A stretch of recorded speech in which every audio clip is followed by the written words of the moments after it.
A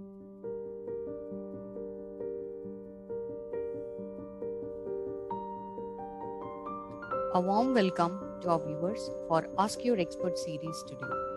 Hope you all are doing safe and sound at your end. For today's Ask Your Expert series, we have with us Ms.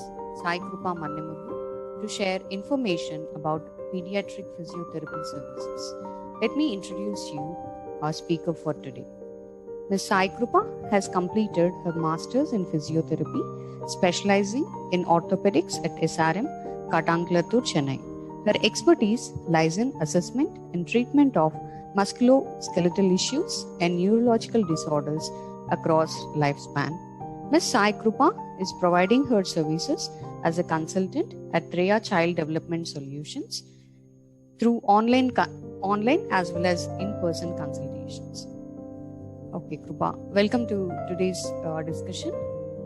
So to begin with, can you just brief us about pediatric physiotherapy services? What is it, and what all are included in it?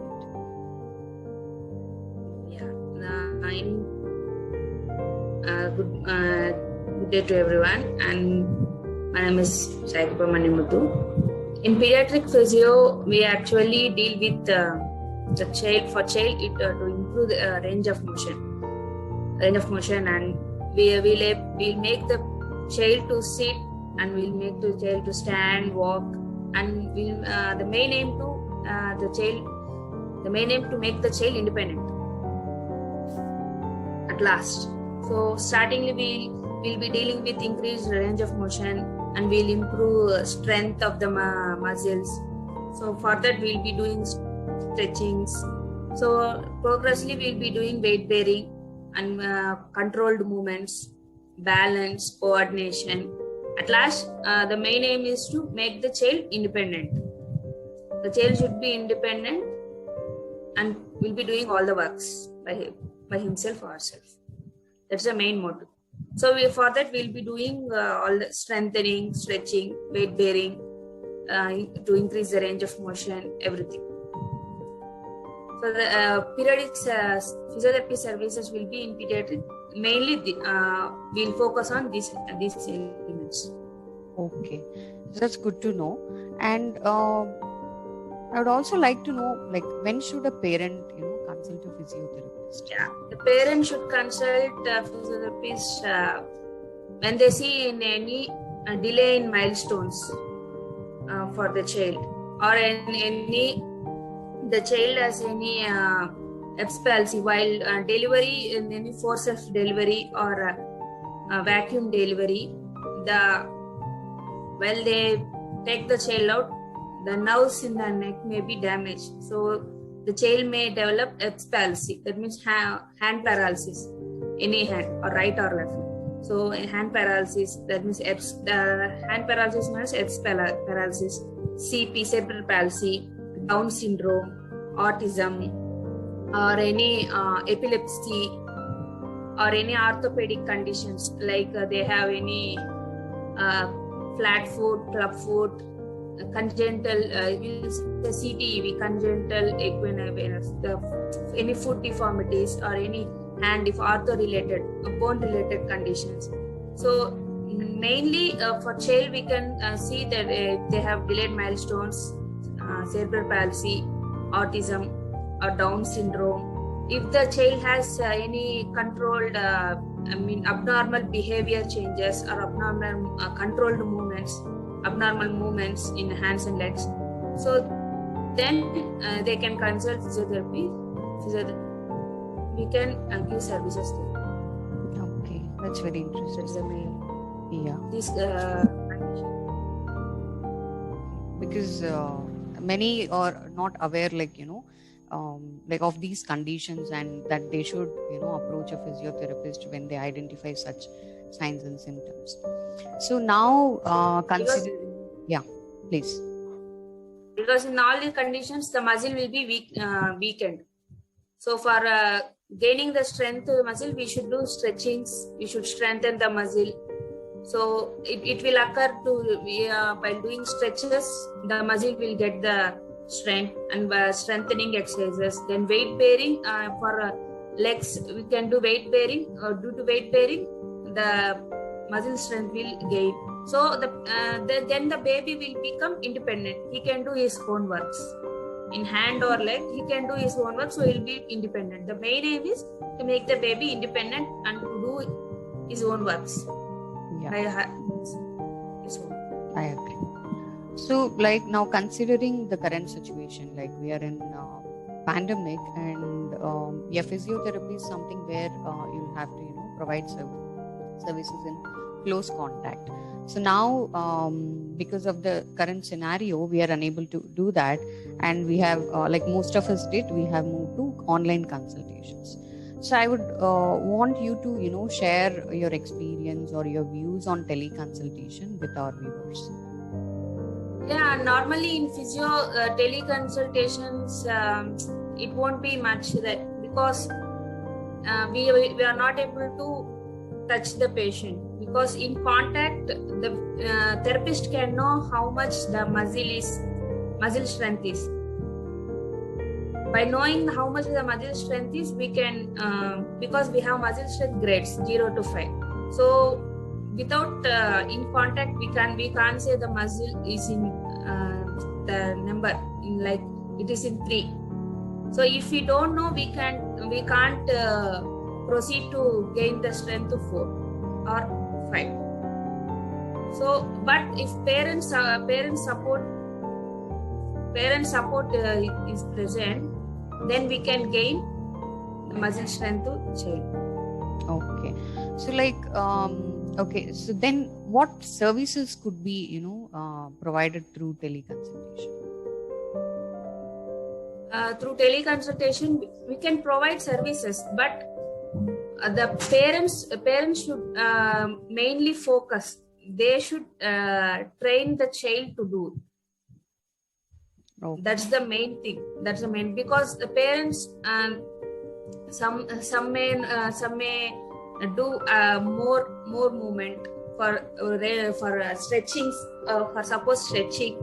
If we do beyond the limit, the pain may aggravate to the child. Because the child can't say I am getting more pain, because sometimes they can't say. Parents will be doing more stretching. Correct. So that's the main, because therapist means therapist can know up to how much we can stretch, how much the strength is, so that. But we can do online services, but the parents should be more cautious for some exercises. Right. So it's more to do with parental support and parental education on how much pressure has to be given, and and to what parents should be they should be keep an eye on the baby. Okay. For activities, anything. So as you're providing online consultation for breathing related issues, so how would be the post-COVID complications in children that a physiotherapist can? Normally, in any individual post-COVID, the main there will be muscle weakness, there will be fatigue, there will be weakness, they can't do after COVID. Weakness will be present in body. Then breathing issues will come. So we should gain. If weakness is present, we should strengthen the muscles. So we can do strengthening exercises. And then chest muscle stretchings also we can do, because due to breathing issue, the muscles also will be weakened, chest muscles. So then stretches we can give. Stretches they can do, and then breathing exercises. Breathing exercise is main thing. So these two things are very crucial after post-COVID, right? To get back to normal. Okay. So and then normal diet. Diet they can take. Okay. And could you please share some tips for our viewers? Like in children, like post-COVID rehabilitation.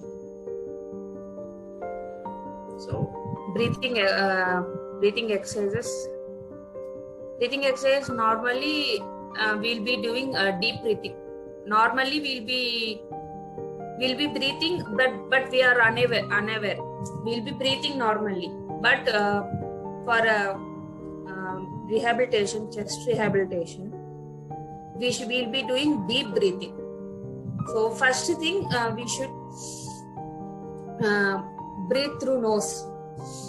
Deep breathe. So fully we should inhale the air fully. Then slowly we should exhale through the mouth. Like we should.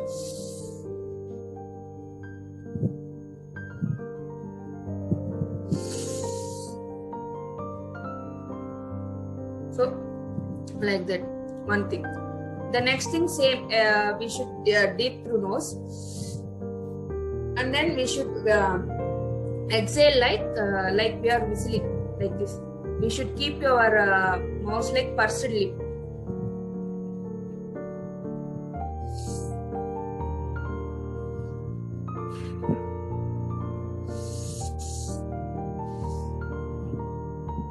First one is normally we will exhale through mouth. Second one is we should expel like a pursed lip, like whistling, like a whistle sound. Okay. So these two next, yeah. It's many more exercises. We can do candle blowing. We can keep candles, and we can keep one hand distance, and we can ask them to blow out the candle. And for children, it will be fun activity, blowing the candle, and balloon blowing. Balloon blowing also they can do. And in a class, we can keep water and normally straw. Normally children will be playing. They will be expelling, and bubbles will be coming in the water. So that also is a fun game for children. If after COVID there will be weakness, so these three they can be doing as a fun activity, and they can develop breathing. But while doing, first we should inhale through nose, then we should blow, because oxygen level will be decreased. So we should inhale through nose, deep inhalation, and we should blow it, because all these exercises for them they'll be with boredom. So candle blowing and balloon blowing and water, there will be some fun in them. Yeah, they might so inhale through nose and exhale.